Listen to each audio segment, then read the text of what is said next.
Make choices you can live with forever. Welcome to Nimtsi Connects, where we tackle life's big questions, quirky moments, and everything in between. Today, we're diving into the ancient yet evergreen idea of Carpe Diem. What does seize the day even mean in today's world? And how can we use it to make life genuinely awesome, without wrecking it in the process? 1. The origins of Carpe Diem. What are we seizing, exactly? Carpe Diem, the battle cry of motivational posters and Pinterest boards, originated in 23 BCE from Horace's Ode 11.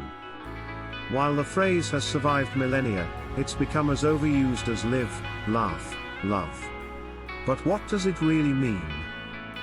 Is it about throwing caution to the wind or something deeper? Let's explore 5 interpretations of Carpe Diem, from ancient Romans to Nietzsche's brain-bending philosophy, to discover how you can live a more meaningful, joyful, and yes, awesome life. 2. Live this day as if it were your last. At first glance, this slogan feels like the mantra of a death-obsessed cult leader. But what if we dial it down? Living every day as if it's your last isn't about emptying your bank account or buying a tiger on Craigslist.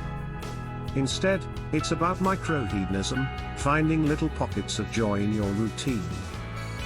Let yourself indulge occasionally, eat the dessert, book the concert tickets, or take that impulsive weekend trip.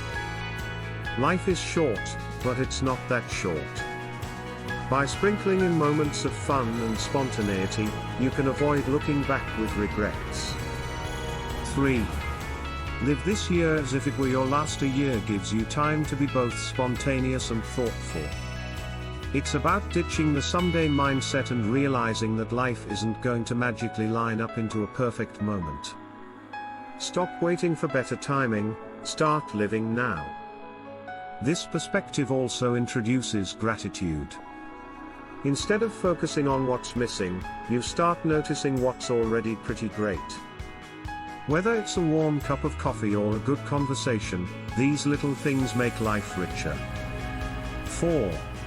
Live this day as if it were your first. Many of us live on autopilot, trudging through routines.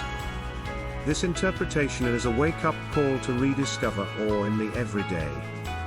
Remember when your smartphone felt like a miracle? What if you treated the rest of your life like that? Living as if it's your first day means embracing curiosity, forgiving your mistakes, and marveling at life's small wonders. Try looking at your world with fresh eyes. You might find joy in the things you've overlooked. 5.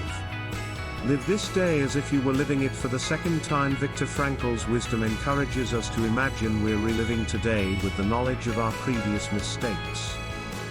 This perspective pushes us to skip dumb decisions and say yes to opportunities we might otherwise ignore. Think of it as a cosmic do-over. You're not striving for perfection, you're lowering your regret tally while making room for memorable moments. 6. Nietzsche's eternal recurrence, the hard mode of Carpe Diem. Here's Nietzsche's provocative idea: what if you had to live your exact same life over and over for eternity? No do-overs, no changes. It's terrifying, right? But Nietzsche's goal wasn't to scare us. It was to challenge us to create a life we wouldn't mind reliving endlessly. What if your decisions today were ones you'd be okay repeating for eternity? This forces us to think long-term, beyond impulsive whims, and build a life we genuinely enjoy. 7. How do we make this practical? Living by these interpretations doesn't mean adopting one and discarding the rest. Mix and match, use micro-hedonism to bring joy into your life. Add a yearly perspective to balance urgency with thoughtfulness. Rediscover awe with a first-day mindset. Apply the second-day lens to avoid regret. Use Nietzsche's eternal recurrence to make choices you're proud of. Start small, schedule that coffee date you've been putting off. Pause to notice the beauty in something ordinary. Or spend a day doing something slightly ridiculous but immensely fun. Final thought, how will you seize the day? Carpe diem doesn't mean turning life into a chaotic spree or sticking to an overused slogan.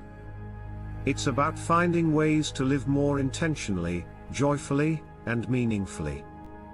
Whether you take a bite of that decadent dessert or reflect on your long-term legacy, remember, life is yours to shape. Thanks for tuning in. Until next time, go out there and make your life awesome. And hey, don't just seize the day. Enjoy it, too.